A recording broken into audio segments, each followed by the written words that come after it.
c'est que nous n'avons pas encore découvert en Dieu. Chaque jour, nous découvrons une dimension en Dieu.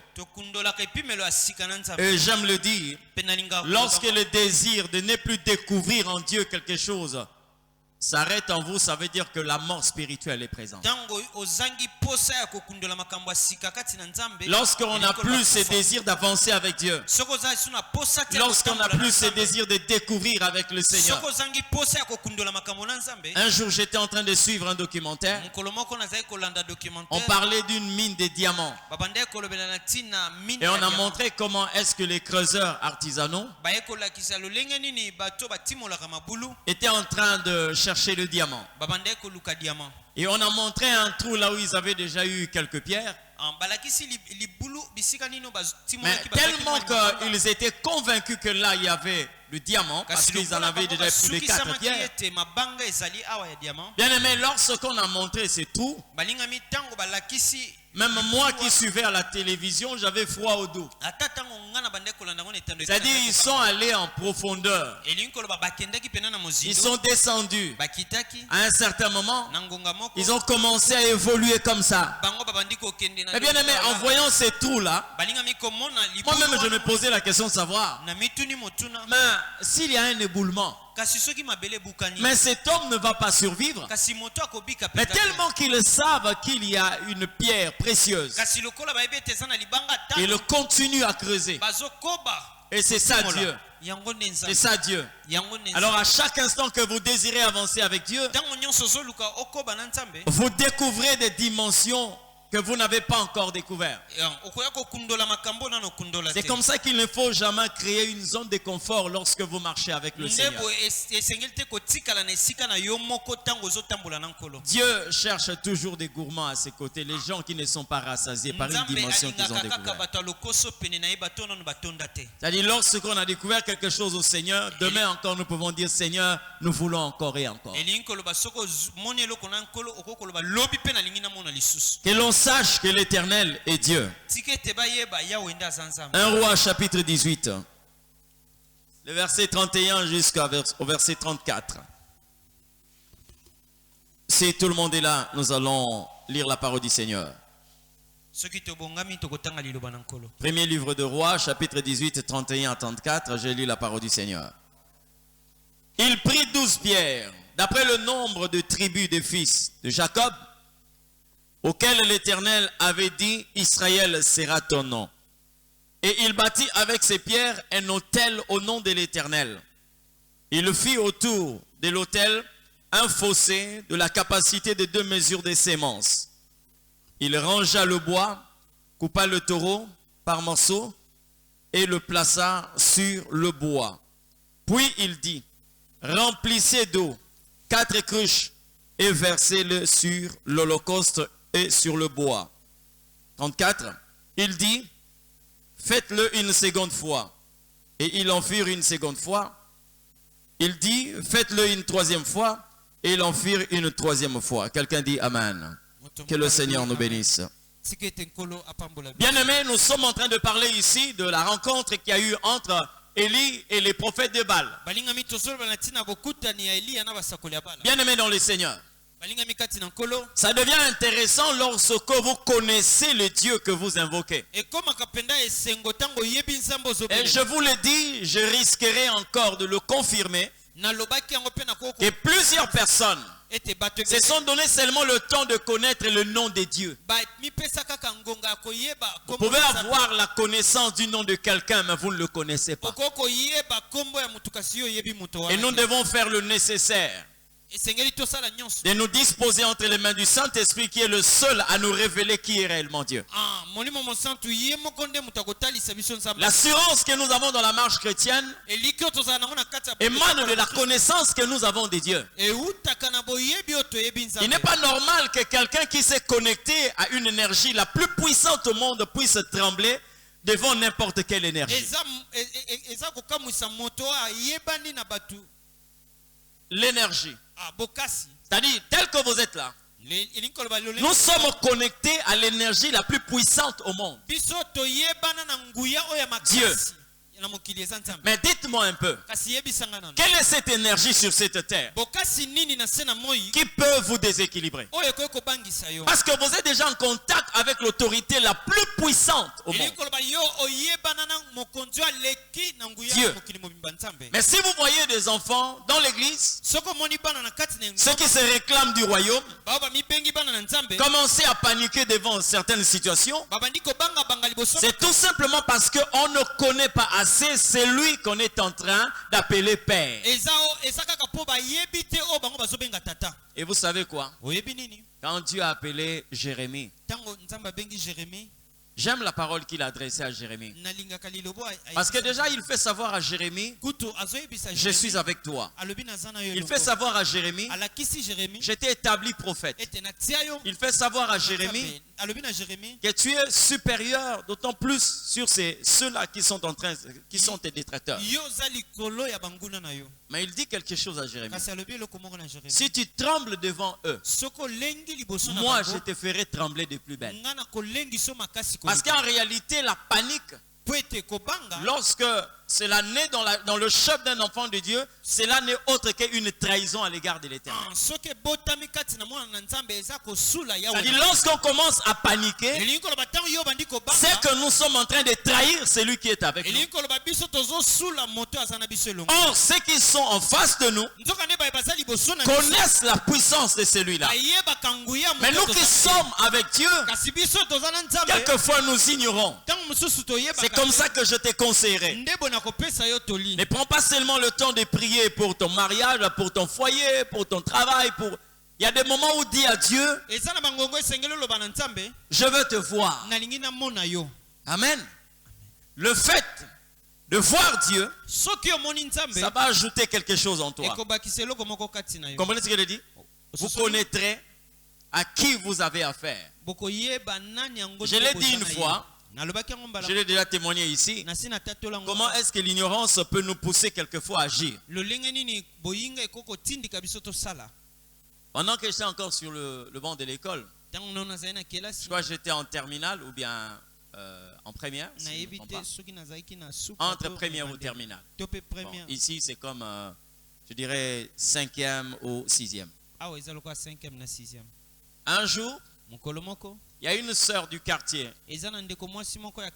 qui m'avait demandé de l'accompagner pour aller faire des courses. Mais dans la ville où on était en train de vivre, il y avait un sportif. Bien aimé, il était très fort. Il s'appelait Terence. Très fort alors. Très fort. Maintenant, tellement qu'il faisait de dégâts. Il faisait des dégâts. On attendait qu'il parlait de lui. Alors un jour, on a vu un attroupement. C'était des gendarmes qui sont venus l'arrêter. Il y avait quatre véhicules. Les gendarmes. Bien aimé, il a bastonné tout le monde. Et il est parti. C'est-à-dire, son bruit était en train d'hanter les esprits de plusieurs personnes. Moi, je ne le connaissais pas physiquement, je ne le connaissais pas. Mais on entendait seulement parler de lui. Or, la sœur qui était avec moi l'avait déjà vu une fois. Comme un jour, le deux, on était en train de parler, on parlait par rapport à sa situation et tout. Nous sommes allés au supermarché. Arrivé à l'extérieur là, il y avait des gens qui étaient là. Et elle est en train de me parler. Elle me dit, regarde, Terence est là. Maintenant, moi ne connaissant pas, c'était qui? Alors je me suis retourné. Bon, apparemment, moi j'avais une image en tête. Et quand je me suis retourné, bon, j'ai vu il y avait quelques personnes. Et j'ai commencé à lui poser la question à haute voix. J'ai dit, Lydie, mais il est où? Il est où? Hein? Terence est où? Et pendant que moi je pose la question, tous ceux qui étaient là, personne ne parlait. Tout le monde était calme. Mais je continuais aussi la voix. J'ai dit, mais Lydie, Terence est où? Terence est où? Alors tout le monde était là, personne ne bougeait. Et les gens me regardaient. Après, J'ai vu un monsieur derrière là, tellement que j'étais en train de parler. Il m'a fait ça. Il me fait ça. Et il est parti. Bon, je me suis dit, bon, il a vu certainement un jeune homme et tout. Ah, il fait ça. Et puis il est parti. Alors quand il part, je me rends compte que tout le monde a respiré. Qu'est-ce qu'il y a? On m'a dit, mais c'est le monsieur qui t'a fait ça. C'est lui, Terence. Hein? Ah, c'est ce monsieur-là. Oui, oui, c'est monsieur-là. Donc tout le monde ne voulait pas réagir parce qu'il était derrière moi. Lui aussi, il voulait acheter quelque chose. Mais quand il entendit un jeune homme poser la question, où est Terence? Il s'est retourné, il a regardé, bon, c'est un jeune homme et tout, à côté d'une sœur, et bon, voilà. Il était en train de me regarder, après il a acheté ce qu'il voulait acheter, et il m'a fait ce geste-là. Il est parti. Or, tous ceux qui étaient là, déjà hypnotisés. Donc, on se disait, qu'est-ce qu'il va faire ici? Il va certainement poser la question de savoir qui est en train de parler de moi. Mais il n'a pas réagi de la sorte, il est parti. Vous savez, lorsqu'on m'a dit que c'est celui-là qui t'a touché, il est parti. Apparemment, il donnait l'apparence d'un homme gentil. Il est parti.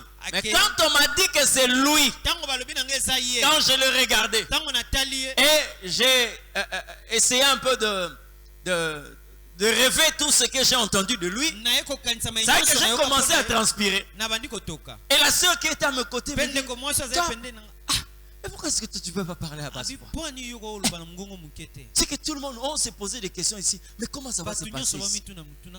J'ai dit, mais je ne le connaissais pas. Quand toi tu m'as dit, il fallait me dire que non, voilà, il est derrière toi, je pouvais le regarder calmement. Mais toi tu me dis, regarde, Terence est là. Je voulais le voir parce que j'ai entendu seulement parler de lui. C'est comme ça que certaines personnes dans l'église, on a entendu parler de Dieu, mais on ne l'a pas vu. Vous comprenez? Ça fait de sorte que vous avez un comportement qui n'approche pas sa nature. Parce que le jour où tu vois Dieu, bien aimé, ça va régler quelque chose en toi. Tu vas comprendre que même dans des moments les plus difficiles, tu seras équilibré. Parce que tu connais qui est l'éternel Dieu. Regarde ce que la Bible est en train de dire ici. Déjà le premier verset. Le verset 31, on a dit ceci. Élie prit 12 pierres, d'après le nombre des tribus des fils de Jacob, auquel l'Éternel avait dit, Israël sera ton nom. Regarde ce qui est caché ici. Élie est en train de prendre des pierres. Mais il dit ces pierres-là représentent le nombre des tribus de fils de Jacob. Or, le nom de Jacob signifie un voleur. D'accord?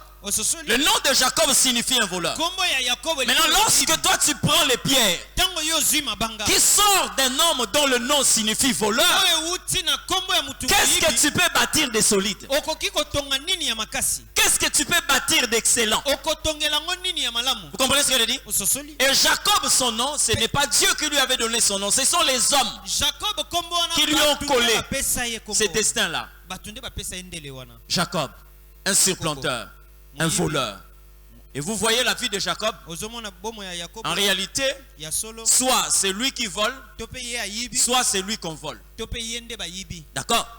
Parce que le voleur, en fait, il ne vient prendre que quelque chose qui ne lui appartient pas. Qu'est-ce qui va se passer? Jacob va d'abord voler la bénédiction de son frère Ésaü. Et lui-même Jacob, on va lui voler des années. Il a travaillé pour avoir Rachel, mais on s'est joué de lui, on lui a donné Léa. Et on devait lui imposer encore 7 années pour qu'il travaille de manière à recevoir Rachel. Mais il a eu des enfants. C'est comme aujourd'hui, vous avez par exemple une souche. Tu sors d'une souche qui n'est pas bien. Mais bien aimé, Même les hommes ont posé la question quand on a entendu parler de Nazareth, Jésus de Nazareth. On a posé la question de savoir est-ce que quelque chose de bon peut venir de Nazareth. Parce que nous connaissons que Nazareth, c'était une ville très mal réputée. Et lorsque un disciple de Jésus vient pour dire, nous avons trouvé celui que le prophète a annoncé. Mais bien aimé, il avait le droit de réagir. Est-ce que quelque chose de bon peut venir de Nazareth? Maintenant, ce qui va se passer dans la suite, c'est tout simplement parce que les pierres que prennent Élie représentent les tribus des fils de Jacob. Mais le plus grand problème, c'est que ce Jacob-là, Dieu lui a dit, ton nom sera Israël. Donc bien que vous l'appelez Jacob, mais la force, c'est la manière dont Dieu l'a appelé. Vous l'avez appelé Jacob. Vous avez tracé un destin pour lui. Mais quand l'Éternel arrive, il lui donne le nom d'Israël, le vainqueur. Et tout ce qui va se passer, ce n'est pas par rapport à ce que vous avez dit, mais c'est par rapport à ce que l'Éternel a dit sur lui. C'est comme ça que je vais te rassurer. Bien aimé, on n'a pas toujours besoin de gens qui peuvent dire de bonnes choses autour de nous. Non, non. Même si tu es entouré de tous ceux qui peuvent dire mal de toi, mais l'essentiel que tu aies seulement une seule parole venant de la part du Seigneur. Que tu aies seulement une seule déclaration de l'Éternel Dieu. Regardez la vie de Jacob. Vous allez vous rendre compte. Mais bien aimé, ce destin-là s'est collé sur Jacob jusqu'à ce que même la femme que lui avait aimée, une femme apparemment présentable, belle et exemplaire, cette femme a mené aussi le vol dans le camp de Jacob, Rachel. Elle a volé les téraphimes de son père,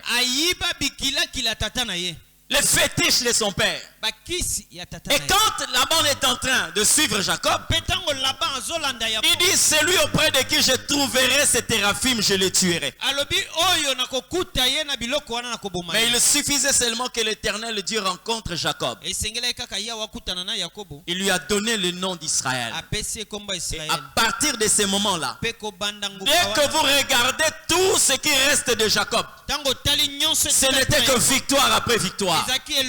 Parce que c'est l'Éternel qui a parlé. Et j'aime ces textes de la Bible. Dans Ésaïe, écoutez ce qu'Ésaïe est en train de dire. Ésaïe 62 verset 2. La Bible dit ceci. Alors les nations verront ton salut et le roi ta gloire, et on t'appellera d'un nom nouveau que la bouche de l'Éternel déterminera. Amen. Vous savez, lorsque vous regardez même dans notre culture, vous sentez que l'homme sans Dieu n'a que la sémence de la méchanceté. Comment quelqu'un qui peut donner à son enfant un nom comme Mampasi, la souffrance. Toi, tu mets au monde un fils, hein? Et tu lui donnes un tel nom. Amen. Et ça peut commencer à compliquer toute sa vie. Parce que le nom a une influence dans la vie de quelqu'un. Ce n'est pas pour rien que Dieu va rencontrer Abraham, mais il dit on t'appellera Abraham. Pourquoi Dieu va changer le nom de Jacob en Israël? Pourquoi Jésus rencontre Simon, il lui dit tu t'appelleras Pierre? Parce que le nom a une influence dans la vie de quelqu'un.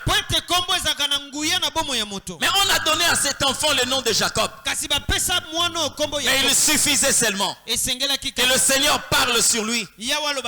C'est fini, tout son destin avait changé. Et Élie est allé prendre les pierres selon le tribu des fils de Jacob. Mais il a bâti un autel à l'Éternel. C'est-à-dire la force de cet autel. Ce n'est pas Jacob, mais c'est le nom de l'Éternel. J'aime la manière dont la Bible dit il bâtit un autel au nom de l'Éternel. Mais bien aimé, retenez une chose, parce que nous sommes en train de parler de Dieu qui doit être reconnu comme le véritable Dieu. Lorsque Élie bâtit cet autel, écoutez, Élie n'a pas demandé quelqu'un de venir l'aider. Ça veut dire que c'était des pierres qu'on pouvait facilement déplacer. Il l'a fait lui-même. Il a soulevé, il déposait jusqu'à bâtir les 12 pierres qui formaient cet autel. Ça veut dire que si ce n'était que ces enfants-là, les gens pouvaient le manipuler comme ils voulaient. Mais si cet autel est devenu stable, c'est à cause du nom de l'Éternel Dieu. On pouvait le déplacer comme on le voulait. Mais le fait qu'on a bâti cela au nom de l'Éternel, c'est fini. C'est fini. Le fait que cela est bâti au nom de l'Éternel, ça devient un autel stable. Et personne ne peut venir déplacer ce que l'Éternel Dieu a bâti. Et Élie comprenait ces secrets-là. Maintenant, qu'est-ce qui va se passer dans la suite? Lorsqu'il va ériger l'autel, il demande qu'on puisse creuser tout autour de l'autel un fossé. C'est comme ça, c'est l'autel. Maintenant, on vient creuser ici un fossé de 2 mesures de sémence. C'est une profondeur. Hein? Mais bien aimé, vous savez que toute chose qui n'a pas un fondement, lorsque vous creusez à côté, la chose finit par s'écrouler. Mais pourquoi on n'a pas parlé de ça? Pourquoi? Pourquoi on n'a pas parlé du fait que quand on a creusé tout autour, l'autel s'est effondré? Pourquoi l'autel est resté stable? Dieu voulait révéler aux hommes ce qu'il est capable de faire. Ça veut dire que quand on est bâti au nom de l'Éternel, aucune chose, je dis bien aucune chose, ne pourra vous déstabiliser. Aucune puissance ne pourra vous déstabiliser. Parce que là, c'est l'Éternel Dieu qui est en train de vous soutenir. La force de ces choses, c'est le nom de l'Éternel. Mais bien aimé, cette opération peut parler d'une complication. C'est-à-dire on a bâti quelque chose, mais on a créé des circonstances de manière à compliquer les choses. Mais qu'est-ce qui va se passer? L'autel est resté debout. Vous savez bien aimé, j'appelle Dieu aussi un provocateur. Il y a des moments où Dieu provoque certaines situations dans votre vie. Il vous met dans une situation humainement impossible. Ce n'est pas pour vous livrer, mais c'est pour montrer aux hommes qu'il y a une main visible qui soutient cette personne. Alléluia. Une main invisible qui soutient une personne. Je connais un pasteur. Excusez, il était en train d'évangéliser ici à Mamaïm. Et pendant qu'il est en train d'évangéliser dans un pavillon, il y a un frère qui était au coin d'une salle. Vous connaissez les scars, hein? Donc quand quelqu'un a mis beaucoup de temps à l'hôpital, sur le lit, il y a des plaies qui sortent ici, hein, au niveau de cheville et tout, parce qu'il est toutefois touché. Quand le pasteur a prêché, il a fini. Et à la fin, ce frère-là va soulever sa main. Et le pasteur s'est approché de lui. Il dit au pasteur, vraiment j'ai béni Dieu parce que vous avez bien prêché. Je me suis retrouvé. Mais j'aimerais vous demander une seule chose. Si vous pouvez prier pour moi. Si la mort peut venir, au moins que je puisse gagner le ciel que vous avez prêché. Et quand vous le voyez, vous sentez que c'est quelqu'un qui a fait beaucoup de temps à l'hôpital. Il dit, tout ce que je vous demande, c'est de prier pour moi. Et que le Seigneur Dieu, si la mort peut venir, que je puisse gagner au moins le ciel. Le pasteur dépose son sac. Quand il veut prier, le Saint-Esprit lui dit, ne prie pas. Ne prie pas. Lui-même, il commence à se poser des questions. Est-ce que ça, c'est un châtiment de Dieu ou quoi? Est-ce que c'est un châtiment de Dieu ou quoi? Le Saint-Esprit lui dit, pose-lui la question. Est-ce qu'il avait déjà reçu une parole venant de la part du Seigneur qui ne s'est pas encore accomplie? Et le pasteur lui dit, frère, j'aimerais aussi vous poser une question avant de prier. Est-ce que vous avez déjà reçu une promesse de la part du Seigneur qui jusque-là ne s'est pas encore accomplie? Le frère a rigolé. Il a rigolé. Il dit au pasteur, il dit, ah, j'en ai eu beaucoup.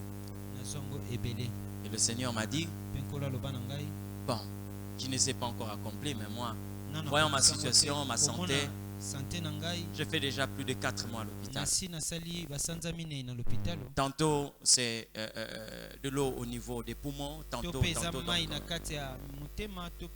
je sais que la plus grande promesse que je peux attendre du Seigneur, c'est le ciel. Le Saint-Esprit lui dit ceci. Dis-lui, la seule chose qui va le retenir sur la terre, ce sont les promesses que le Seigneur lui a faites qui ne sont pas encore. Il dit, mon frère, Dieu m'a dit de ne pas prier pour toi. Si tu as entendu la voix du Seigneur, ce sont ces paroles qui vont te retenir sur la terre. Tu ne partiras pas jusqu'à ce que ces paroles auront leur accomplissement. Et le pasteur lui a dit, je ne regrette pas de ne pas avoir prié pour toi, mais c'est une recommandation de la part du Seigneur. Il prend son sac et il s'en va. Il est parti. 2 semaines après, le pasteur revient dans le même pavillon. Et quand il entre dans la salle, il trouve le lit là vide. Alors il pose la question à ceux qui étaient là. Mais le frère qui était là. Or, dans la salle, les gens commençaient à l'appeler chef de classe. Alors, ce sont les malades qui l'appelaient comme ça, chef de classe, parce qu'il avait mis beaucoup de temps là. Et oh, chef de classe. Ah, pasteur.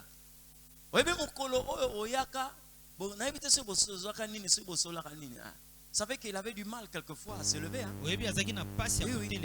Dès que vous lui avez dit, je ne sais pas ce que vous lui avez dit, vous êtes parti. Le soir, il s'est mis debout. Le soir, il s'est mis debout. Tout le monde commençait à le regarder. Mais il s'est mis debout comment? Et il est sorti jusqu'à l'entrée.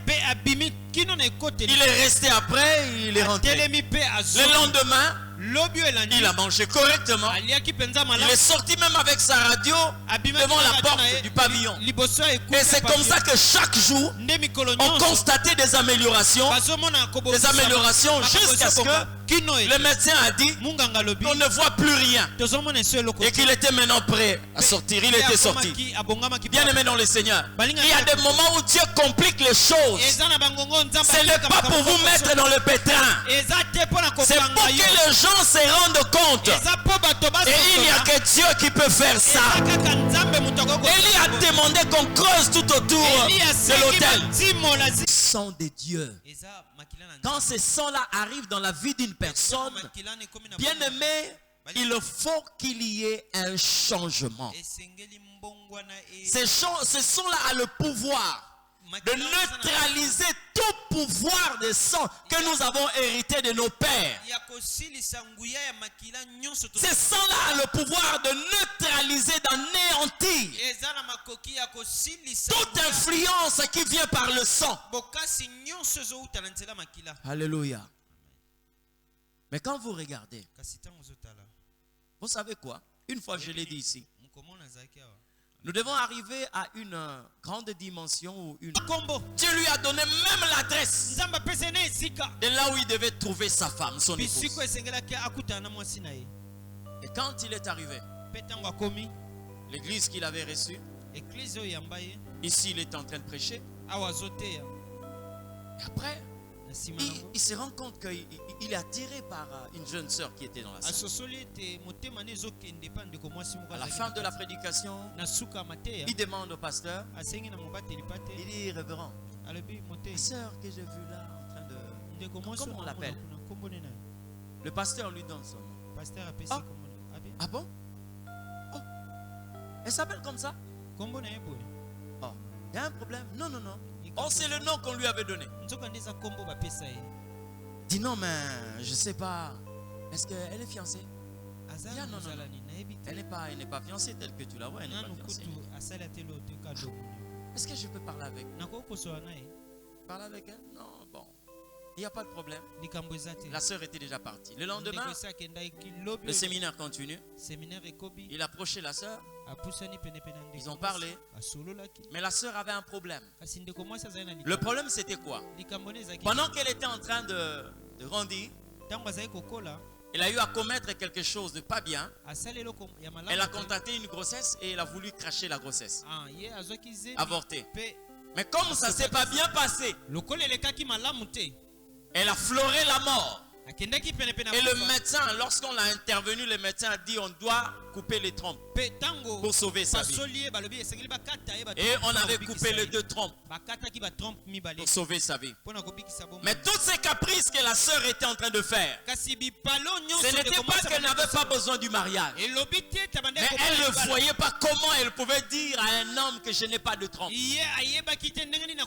si je n'ai pas de trompe, ça veut dire que je ne peux jamais avoir d'enfant. Elle était en train de faire ça.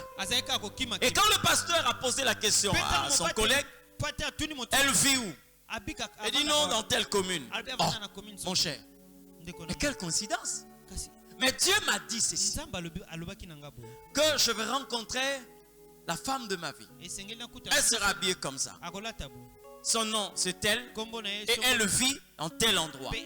Vérification faite nette. Mais le problème de la sœur, parce que comment est-ce que je vais lui dire? Et tel que je suis là, je ne peux pas concevoir. Mais comment elle va prendre? Et comment il va prendre ça? Déjà au début comme ça, elle est allée parler à sa mère. Maman a dit, mais toi tu connais le problème que tu as. Est-ce que lui va accepter ça? Et il fait quoi? Oh non, c'est un pasteur. Ah.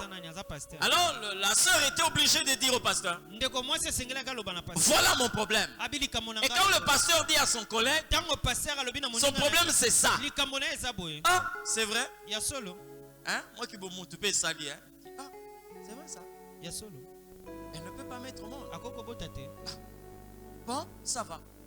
Quand il rentre là où il était logé, à l'auberge, il commence à prier. Il dit, Seigneur, je ne sais pas si c'est une coïncidence ou quoi, mais regarde la situation de cette femme. Elle ne peut pas mettre au monde, mais elle s'appelle telle. Dieu lui dit, c'est celle-là. Moi je t'ai envoyé parce que j'ai vu ça avant toi. Je t'envoie là.